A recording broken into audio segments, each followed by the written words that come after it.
Bueno, yo tengo el placer de conversar con un amigo y digo conversar porque entonces cuando es con un amigo que uno conoce desde hace muchísimos tiempos, desde que éramos más jóvenes, porque seguimos siendo jóvenes aún, y además tuve la honra y el privilegio de compartir asignaturas en la carrera de Economía de la Universidad Autónoma de Santo Domingo, siempre Daris Javier Cuevas Nin brillante, una persona que vino de Barahona pues a luchar y a fajarse fuertemente con más, con, como único recurso lo que traía en su cabeza y lo que creía en el futuro. Y bueno, pues el triunfo como profesional no se ha hecho esperar.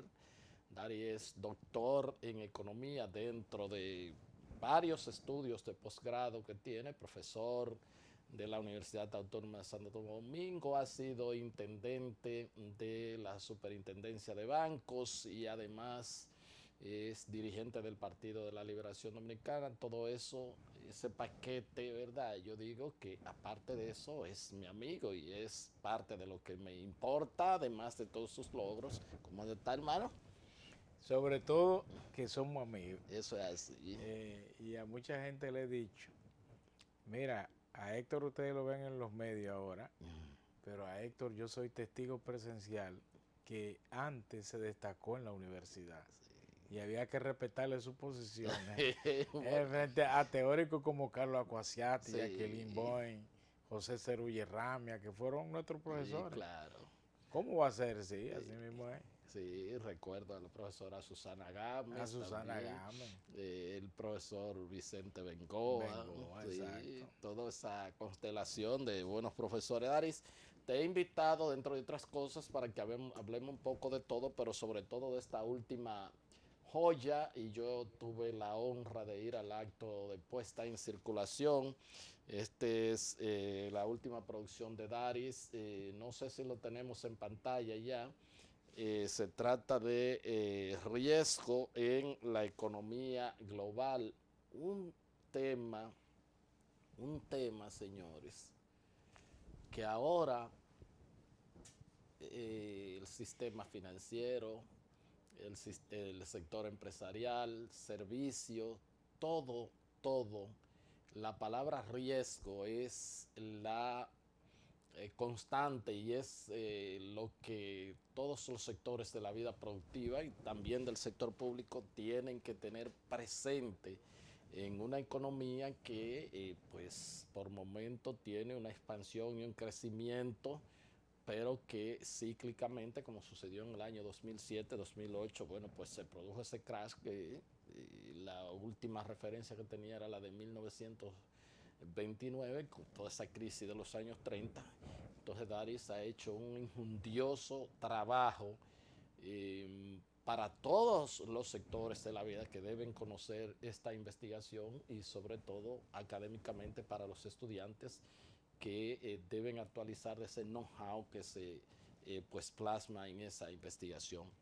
¿Cómo, cómo eh, pues pudiste trabajar en todo este esquema? ¿Cómo fue una, me imagino, y por el contenido del libro, me imagino que fue una investigación que te pues llevó mucho tiempo de investigación, que tuviste que hacer un trabajo bien fuerte, ¿verdad? Así es. Primero, dame darte las gracias por darme la generosidad de estar contigo en el programa, que como tú dijiste, es conversar entre amigos.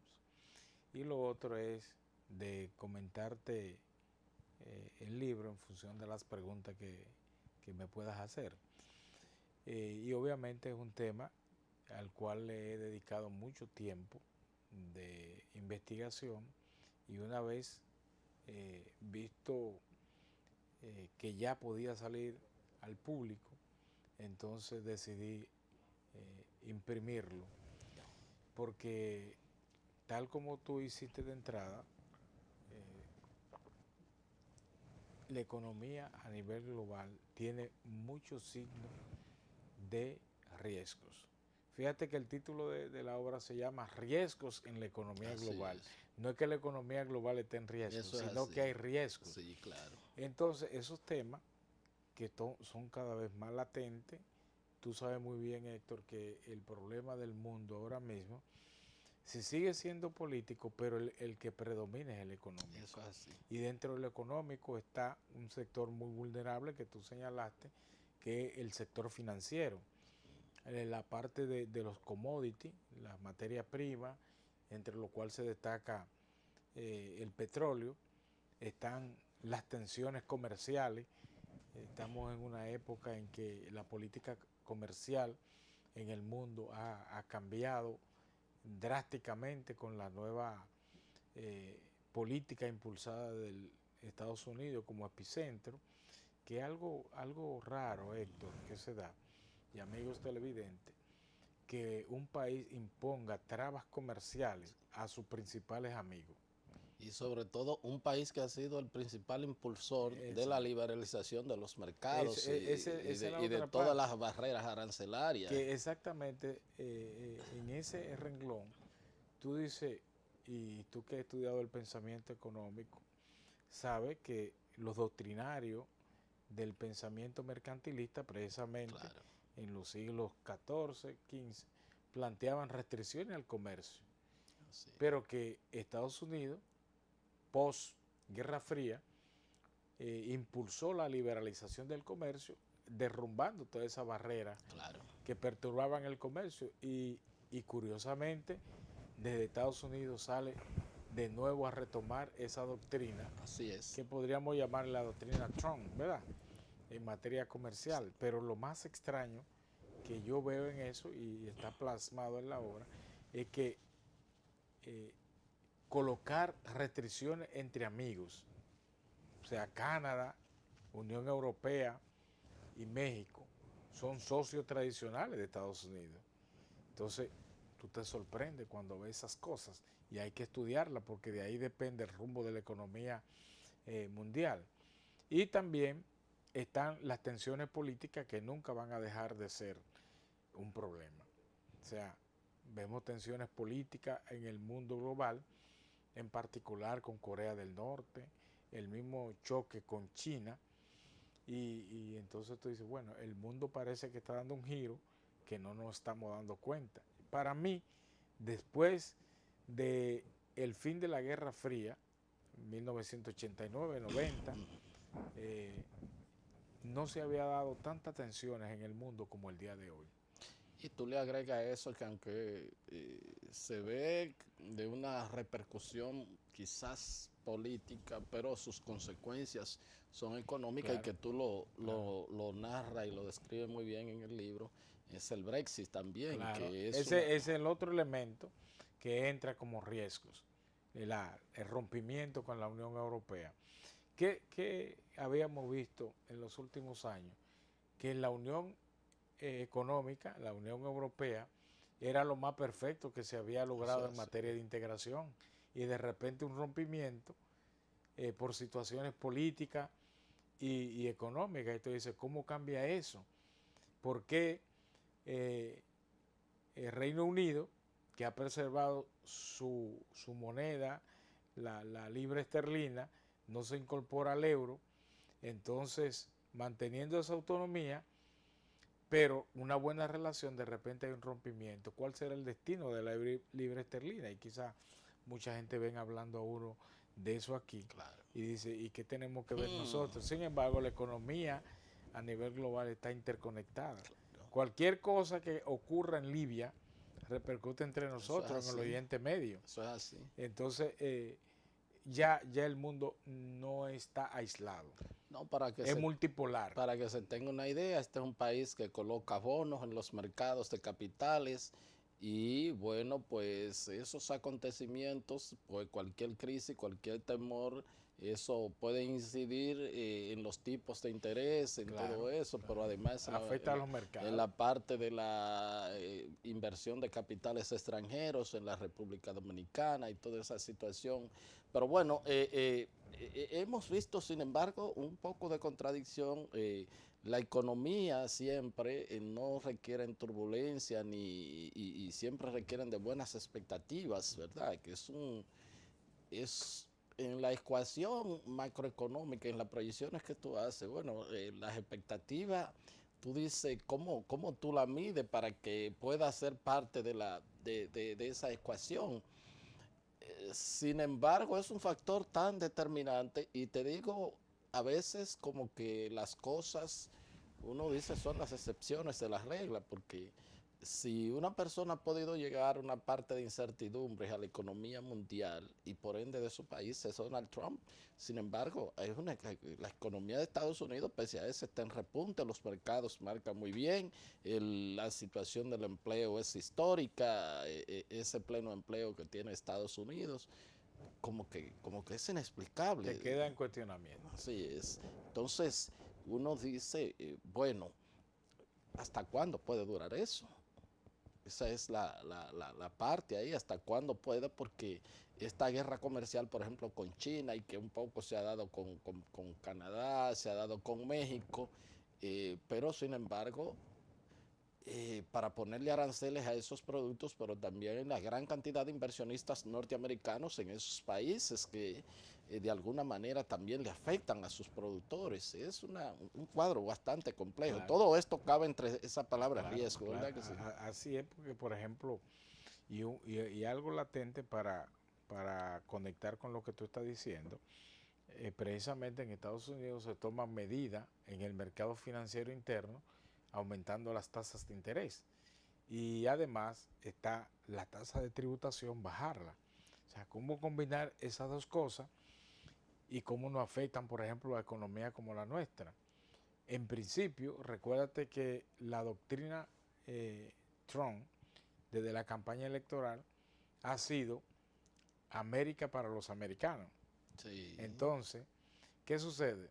En ese marco, lo que se pretende es, teóricamente, es llevar o arrastrar que las inversiones norteamericanas fuera del ámbito de ese país Sí. migren hacia allá. Por ejemplo, capitales financieros que están en otro mercado se sientan más atraídos hacia Estados Unidos.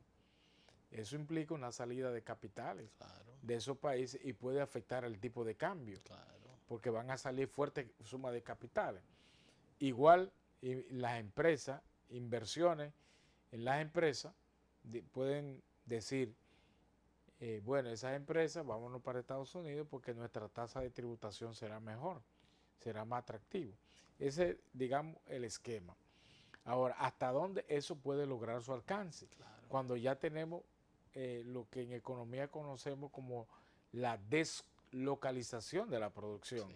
Un vehículo japonés o norteamericano ya no se produce totalmente en Estados Unidos. Para ponerte un ejemplo, sino que las gomas o las llantas, como le llaman, se pueden producir en México, pero se ensamblan en Canadá. O una pieza, los accesorios, se pueden producir en China. Y al final termina un vehículo globado. ¿Cómo tú sacar también esas empresas de esos países donde tienen ventaja comparativa? Claro, y o sea, el mundo no es tan lineal. El mundo en la actualidad es curvilíneo. Sí, y eso se ve también hasta en el sector servicio, con el asunto de lo que se llaman la tercerización o los outsourcing, una gente tiene una empresa, pero simple y sencillamente a veces lo que tiene es un espacio casi virtual y todos los servicios que ofrece son adquiridos a través de terceros y realmente eso tiene un impacto. Si esa empresa tiene algún tipo de problema, eso impacta a todas esas... Mira, para corroborar con eso que tú dices, aquí en este país hay zonas francas que producen calzado, que producen la ropa que utilizan los beisbolistas, gorra, uniforme, los spiles, las zapatillas. pero no se comercializan aquí. Claro. Se lo llevan a Estados Unidos y nada más el ensamble final. En el sello, en la certificación de marca, dice Made in USA, Sí. pero se produjo en la República Dominicana. Y de eso nosotros estamos llenos en este país. Igual que los chocolates. Exacto. Sí. O sea, por ejemplo, en el deporte, aquí tenemos muchas academias de los equipos de la Major League Baseball que están aquí. Antes, cuando firmaban esos prospectos, se lo llevaban de una vez. Sin embargo, ya lo adiestran en nuestro país con el idioma, con la cultura de la organización, con el mismo adiestramiento físico, y se lo llevan como producto terminado. Al final, en su historial como beisbolista, ¿qué sale? Sale que se entrenó en Estados Unidos. Sí, sin embargo, fue acá. Claro, y eso lo hacen ellos por un asunto de economía de costo, por reducción de costo. De escala. Y economía de escala y un asunto eminentemente de costo. Claro, de entonces te costo. pongo un caso en el deporte. Y eso tiene, lo vemos en el ámbito deportivo, pero eso tiene una repercusión económica. ¿Por qué? Pues primero esa academia, para instalarse aquí, compraron materiales, compraron terreno para instalarse y todos los servicios que demandan de República Dominicana. Claro. Hay un ingreso de divisa por esa vía y además vas ambientando al prospecto en su propio país, claro, hasta que se lo llevan ya casi terminado. Entonces, uno pone ese ejemplo para un caso de deporte, pero tú lo amplías para todo el sector empresarial y los negocios, es exactamente lo mismo. Así es. Bien, vamos a solicitar la anuencia del doctor Daris Javier Cuevas Nin. Él es economista, doctrinario, autor de su último libro, Riesgos en la Economía Global. Vamos a un corte y ya regresamos con la parte complementaria de la entrevista.